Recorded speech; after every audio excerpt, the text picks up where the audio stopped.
Wow, prayers for the Congo. Yeah, definitely. Let's see what's going on out here in America. Colonial Pipeline confirms it paid 4.4 million ransom to hacker game after attack. The company CEO authorized the payment as a means to restart the pipeline system quickly and safely. The operator of the nation's largest fuel pipeline confirmed it paid 4.4 million to a gang of hackers who broke into its computer systems. Colonial Pipeline said Wednesday that after it learned of the May 7th ransomware attack, the company took its pipeline system offline and needed to do everything in its power to restart it quickly and safely, and made the decision then to pay the ransom. This decision was not made lightly, but it was one that had to be made, a company spokesman said. Tens of millions of Americans rely on Colonial hospitals, emergency medical services, law enforcement agencies, fire department, airports, truck drivers, and traveling public. Joseph Blount, Colonial Pipeline CEO, told the Wall Street Journal he authorized the payment because the company didn't know the extent of the damage and wasn't sure how long it would take to bring the pipeline system back. I know that's highly controversial decision, Blount said. I didn't make it lightly. I will admit that I wasn't comfortable seeing money go out the door to people like this. There you go. Yeah, these types of attacks are on the rise. And to be honest, I won't say to be honest because I have not read a study on this, but the majority of people pay the ransom. What they're doing is essentially hacking into your systems or into like a computer or such. They encrypt it, and once it's encrypted, you have to use that specific password, or you can just reset and wipe everything. Obviously, this Colonial Pipeline that would have created such huge issues, so they paid the ransom. And I haven't read or seen too many instances where people have paid the ransom and they still destroyed their stuff, or they didn't give the password. So it's interesting, the fallout to this, where the whole East Coast started going crazy and hoarding gas. You saw images of people putting gas inside plastic bags and tubs and all types of extremely dangerous stuff for the fear that gas would not be around. It ended up causing an issue when it didn't need to be. Supply and demand issue because the ransom was paid and they regained access. Sounds like the toilet paper Exactly. incident. That's exactly what happened. People Yeah. think, oh, there's something going to be wrong, let me stock up. But them stocking up and hoarding caused issues for other people. Do you know if this pipeline incident had anything to do with the rising gas prices that we're seeing? That I don't know. I don't know. Okay. And yeah, this just seems like, paying off ransoms, and what's to stop them from attacking again and wanting more money? It's a very good question. All right. Speaking of money, let's see this little clip here. CBS News. They were speaking with a descendant of somebody who's still receiving reparations from Germany. Let's take a look. Jody Cantor. Boy, Jody, that was so tender and so loving. And I think what a blessing for you to be able to have that conversation with your grandmother. The relationship between the two of you is very, very clear to see. But I'm curious about this. Well, go ahead, Jody, go ahead. No, I just wanted to thank you for sharing it. You know, that we all have the responsibility of sharing these stories, and it's just really, this is a private family story, and it's an honor. It's an honor for it to be on the show. And I brought you one more thing because there's a kind of unusual document in my family that I wanted to show you. You know, there's a debate about reparations in this country now, and a lot of people say that they're impractical, they're impossible to implement. But, you know, my grandmother and that sort of stable, happy life you see her having is possible in part because she actually gets reparations. She gets hundreds of dollars each month from the German government. And I brought you one of the statements so that people could actually see that this is a real thing.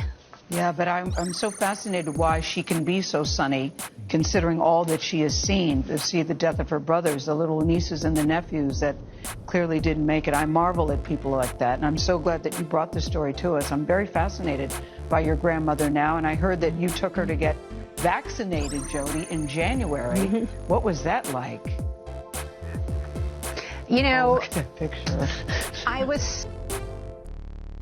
I'm sorry. Jody Cantor. Boy, Jody, that was so tender and so loving. And I think what a blessing for you to be able to have that conversation with your grandmother. Sorry, I just had to cut that off. Oh my God, she skipped right past the reparations comment. She didn't even tried it. Sorry, man. It was cool. I'm glad we got to the point we got to. But when first of all, Gayle King just totally didn't even give, the woman what came her mom? What did she say? Her mom? Her grandma. It sounded like she said her grandma. Yeah. But I did want to, suffer through the vaccine part, even though, Gayle King just, cut it off, just switch gears, let's talk about something else. But at the end of the clip, the other commentator, and forgive me, I don't know his name, I've been calling him the white savior, does bring the conversation back around to reparations. But it's kind of a sore subject with me because this clip got me thrown in Twitter jail because I shared it and pointed out the fact that, Gayle King just totally steered the conversation away from reparations and was acting like a shameless media mammy. And thank you for the white savior for bringing the conversation back to reparations. And that was enough to get me thrown in Twitter jail. Yeah, what happened in the Holocaust was traumatic, and those individuals who suffered that definitely deserve reparations. And just to reiterate, Gayle didn't even say, well, thank you for bringing that up, because, specifically, Black people and the descendants who've gone through U.S. chattel slavery, et cetera, et cetera. She'd even, first of all, thank her for saying that, meaning that she's actually saying, there's talk right now. She just totally skipped over that. And I'm like, how can you do that? I could be wrong, but I think she is, or she might not be. I don't know. You two may not know. Is she a descendant of U.S. slavery here in America? I don't know. Do you know, CO? No, but a quick Google search will tell us. All right. Well, but she definitely showed, empathy for the Holocaust survivors. She mentioned the trauma that the grandmother, she even went as far to say, I don't know how she can have this sunny disposition when, all the horrors that her family faced in the Holocaust, but then totally just bypass, the reparations conversation and trauma. conversation that she could have brought up in regards to African Americans and all that we have faced, Black Americans. All right, so yeah, we'll definitely do a further look into that one regarding Gayle King, if that's available. So what else we got? You want to talk us through this COVID cases? Well, it looks like according to this chart here,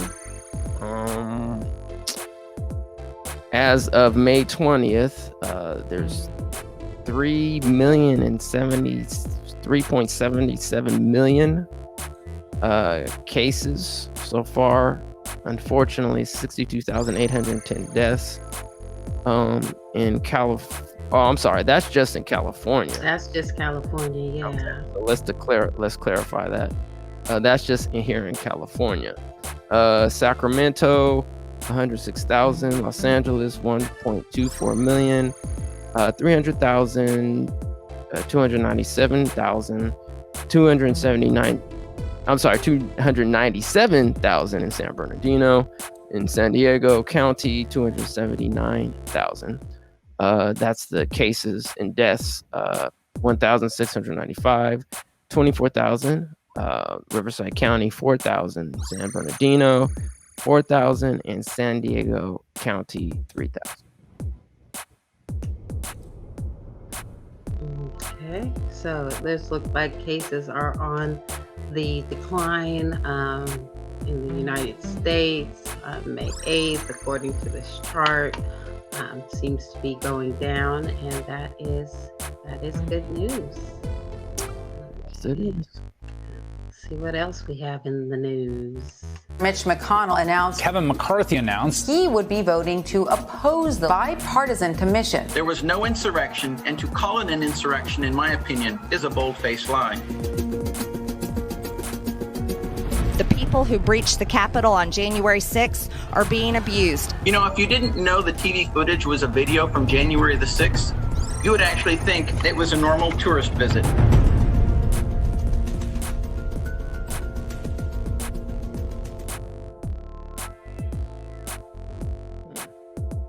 There you go. So no insurrection, y'all, but that sure didn't look like any tourist visit that I would want to attend. I don't understand the spin. Usually it takes companies or like individuals time to like repurpose or reface or like turn stuff around to make it seem like it's only in their favor. But January wasn't that far away. We all watched the videos. We know how they breached the Capitol, how they were literally fighting with cops, the ones who weren't just, opening gates and letting them in, showing them around. The amount of people who were injured, the force that was necessary in order to get them out, the audacity that they had to go into offices, literally hunting down certain senators or certain congressmen, let me put it that way. If you've heard AOC's account of her being pursued, her and her I forget the name of it, but the person one of the people who are on her staff. It's atrocious. It is absolutely atrocious that they are literally making commentary that this was just a normal visit. Not with tear gas, not with officers being hurt and injured, not with people storming into areas that are completely restricted with the Confederate flag. This makes no sense. Yeah, believe what I tell you, not what you see with your own eyes. That's how they get down. So, in more COVID news, let's see, California reopening tracker. We know that we are set to reopen here in California on June 15th. How's your county doing? Every county is assigned to a reopening tier based on the daily number of new COVID cases and positivity rate.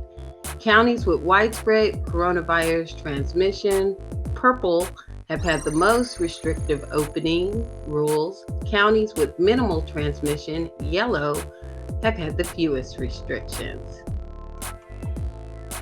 Let's see what's going on in Southern California. Looks like Los Angeles is in the yellow tier. So that is the lowest restriction, Los Angeles County and Orange County, which is a little bit surprising to me. According to this last chart that we saw, Los Angeles County has by far more, the most cases at 1.24 million and deaths at 24,143 million. But somehow the algorithm seems to work out that puts SoCal in the yellow tier. All right. Any thoughts on that, anyone, before we move on? I just like you. I'm a tad bit skeptical, and so my instinct is to ask what measures are they using to determine the line of delineation between what is okay and what is not okay. How many cases are necessary for you to be able to be in moderate versus minimal, of substantial versus moderate, and so on and so forth. Because as you just showed, the charts or the numbers are saying something different, especially compared to when they originally shut us down. So I'm curious, and I don't put it aside that I'm sure a lot of this is just tied to getting the state back up and running again and just getting businesses open. So potentially another case of believe what I say and not what the data tells you. All right, so with that, let's see what's happening with the 100-year Tulsa massacre hearing that happened last week. Mother Fletcher is the oldest living survivor of the Tulsa Race Massacre. She was 7 years old when she lived through the massacre. Mother Fletcher, you are now recognized to testify. My name is Viola Ford Fletcher. I'm the daughter of Lucinda Ellis and John Wesley Ford of Tulsa, Oklahoma. I'm the sister of Hughes Van Ellis, who's also here today. I'm a survivor of the Tulsa Race Massacre. 2 weeks ago, I celebrated my 107th birthday.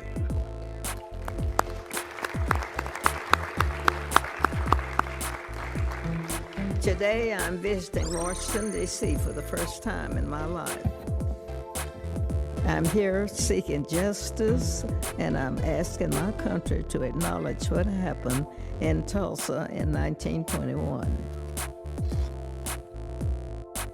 On May 31st and 21, I went to bed in my family's home in Greenwood.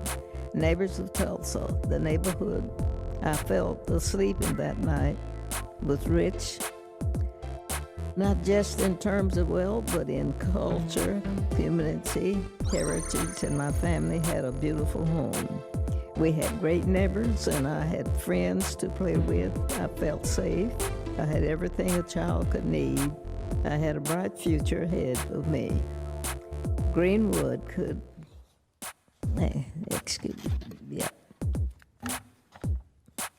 Still, Greenwood should have given me the chance to truly make it in this country. Within a few hours, all of that was gone. The night of the massacre, I was awakened by my family. My parents and 5 siblings were there. I was told we had to leave, and that was it. I will never forget the violence of the white mob when we left our home.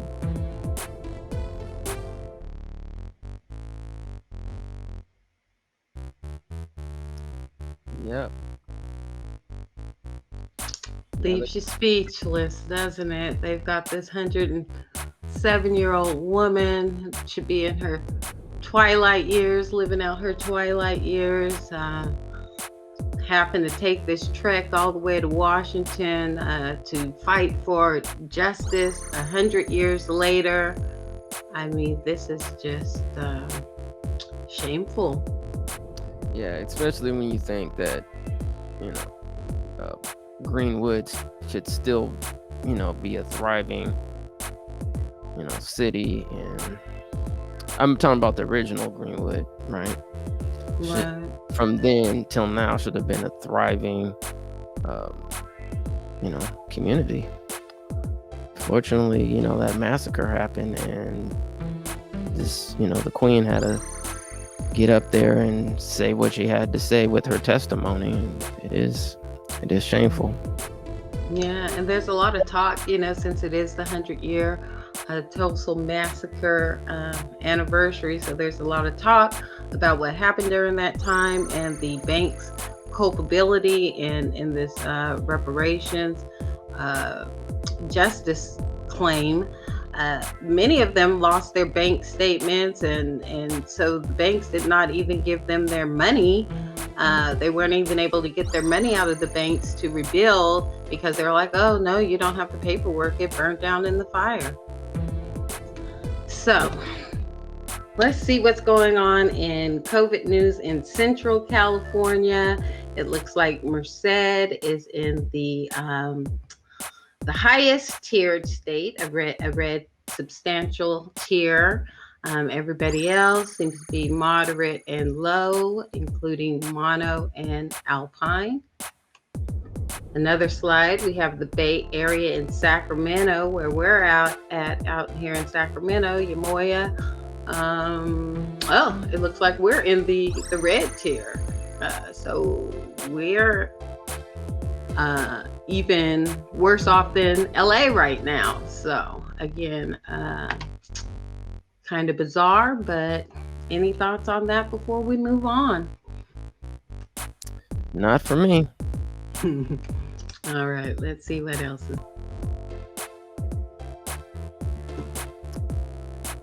Yep, Underground Railroad. Is that on anybody's watch list? Yeah, I'm gonna have to check it out. Yeah, I actually saw the first episode. It's currently up on Amazon Prime. You think you're going to continue with the series? Okay, well, first of all, let me just say this is my opinion, and I'm not trying to dissuade anybody else from seeing it. No, I am not. But I do highly recommend individuals watch it to give their own assessment and opinion. Okay. But no, I will not be watching any more of that episode or episodic. Yeah, and I did do a little search on the lead actress. She is from South Africa, so it's another instance of a non-Native Black American telling Native Black American stories, but that shouldn't dissuade anybody from taking a look. And the important thing is the information getting out there. But that is disheartening to hear, though. Huh? I said that is disheartening to hear, though. There are plenty of folks who have that story stored in their genetic material. Right. And I think go ahead. I was just saying it is a quite specific story. I cannot imagine. I'm not even gonna make a comparison, but it is so offensive. It is so offensive.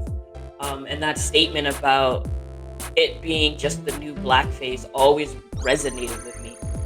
Because if they did not have pigmentation in their skin, they would not be qualified for these roles. There's no way that anyone would place somebody from Turkey or a Russian or a Japanese individual, no matter how well they were trained, no matter their experience, no matter if they're a hot and up and coming actor or they're a well-established actor, they would not have these roles. And the only reason that they do is because they have pigmentation in their skin. But that does not make them us. It doesn't mean that they don't have their own trials and tribulations and their own fight with imperialism, colonialism, all of the above. But it is so offensive for folks to be telling our stories when we are here to tell them ourselves. We are here to tell them ourselves. And, it's really just becoming a trend. I mean, you really don't see anything else. In the last couple of years, everything that's been produced has had a non-native, about our stories has had a non-native Black American in the, pivotal role. And after watching, the Them series, I was like, maybe it would just be too traumatic if they had a native Black. It would be too real. Maybe that's why they're trying to use these non-native Black actors. Doubt they are thinking that deep. I'm sorry to cut you off, but I doubt it. Okay, I'm just trying to figure it out. I'm trying to figure out something like why is this keep happening? Why does this keep happening? So maybe we'll never know. So back to COVID news. Northern California looks like they're pretty. They have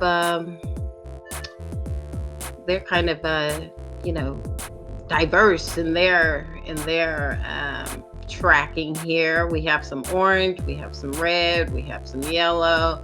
So again, this doesn't make any rhyme or reason, but if you are in one of these counties, here's the information. Yeah, it's just real quick before we move on. It's quite interesting, especially in some of these counties that aren't as heavily populated. I would just want to know kind of like what's going on, and maybe we can actually have somebody who is in the medical field to kind of explain some of these charts and the numbers, because it just from my humble opinion, and I know none of us are part of the medical field, none of us are doctors, so let's put that out there as a disclosure. These are just our opinions, that it just trying to understand, in terms of it, having, a less populated area, yet, in, like, for example, like Shasta, I know the Shasta County, their population isn't as high as, Los Angeles, yet Los Angeles is in the minimal. Like, how does that stuff work, So that'd be a question that I'd want to ask. Again. Yeah, good question. Okay, so Kwame Brown has been in the news quite a bit over the last week. Let's take a look at what he had to say and why. You gonna get my mama's cooking, boy. Stank son of a bitch that, in my opinion, that is a violator, gets to try to get the lawyers on me. So wait. First, you ignored me when I tried to just ask you for respect. Then you invite me on your podcast. Then you try to have Charlemagne defame my character. See, I'm gonna have to call a lawyer and see if I got a defamation of character lawsuit against you, because I just got a cease and desist saying that I said some things I shouldn't have said. But my opinion of you is that you are a piece of shit. So let me retract everything I said about you, sir. You're not the R word, but we know what you did. But technically, you pled, the legal term is, you pled to a lesser charge. Wow, so was he talking about Charlemagne the whole time? Yeah, he was talking about Charlemagne the whole time in both of those clips. So what happened on the Breakfast Club is Charlemagne is from the same town as Kwame, apparently. So he had some inside information, about his family, came out and said some things. I'm not going to repeat them here, about his father, and kind of came out saying, Kwame might snap because his family has this history of violence or whatever, and he might snap, and he just told all that man's business. So then Kwame came out to defend himself, as we just heard in this clips, and a lot of people got involved in the conversation on Twitter and on social media, like Jamel Hill here had to learn the hard way. Here's her coming back after making some statements to Kwame Brown. I said, "You choose violence. It's an expression from Game of Thrones. I didn't call you violent. Please and thank you." She has a follow-up tweet here that says, "That's fine, except I never said anything about him. And now he's attacked me online, which is bringing a fresh set of threats to me for no reason." So, yeah, that's what happens when you poke a sleeping bear, I guess. Kwame's been pretty quiet, putting up with a lot of, people talking about his career and stuff like that. He tried to take the high road and be quiet, and now he's out defending himself. Has anybody else been following along with this saga? Not that close in detail, because these kind of beefs, I feel like they're just disrespectful. Charlamagne obviously crossed so many lines that was unnecessarily so. So I understand the way Kwame responded, and I'm actually surprised that Charlamagne came back out and apologized. But he knew he was wrong. Like he crossed too many lines. Like you don't drag your own people like that, right? Especially someone who's always trying to talk about, being one and what Black people need to do. Like he touts himself as a leader amongst us. But you don't do that to your own. If you got a problem, you got an issue with somebody, you want to talk about their personal life, you go talk to them about their personal life. You don't drag this, like Kwame said, the sins of their father. Like all these offspring, like he ain't have to do all of that. It's not necessary. But it's good ratings, right? And so I lost respect for Charlamagne a long time ago in the way that he handled it, and the way that he refuses to educate himself, but and continues to have the platform, and continues to speak. But he was wrong. He was wrong for that. Yeah. What were you gonna say? Something, Emoya? Yeah, just real quick, because I know we got to wrap up in the news. Yeah, and that's unfortunate because Charlamagne, he's actually quite intelligent. And so sometimes when he does these things, you're like, are you just doing it, to get attention or not? But he should definitely, if not already, have, Brother Kwame on his platform so they can rebuild, because that needs to be mended. So that's my 2 cents. All right, well, let's take a look at what Charlamagne had to say after receiving all the smoke from Mama's Cooking. Well, at least he was man or woman enough or person enough to apologize, unlike some other people. I'm kind of on the fence about it because, it kind of seems like he's coming out maybe to apologize because he didn't want all that. He didn't want no more smoke. I mean, you see that Kwame was unearthing some of his dirty laundry from the past. And I think him and Stephanie and Matt Barnes, I think they just want the they want the smoke to end. And I'm glad Kwame is speaking up for himself. And I think more people need to speak up for themselves, when they've been wrong. Use those First Amendment rights to defend themselves, because that's all that he's doing, in my opinion. And, some people are saying, oh, he's coming off as crazy. He's coming off as unhinged. And that's a problem in the Black community, is when you speak up for yourself, people look at you like you're the crazy one. So, yep. We can go ahead and end with that. But looks like Mama's Cooking is becoming a phrase in pop culture that we might be hearing, from the masses. Let's take a look, and then we can get out of here until next week. Giving them some of Mama's cooking.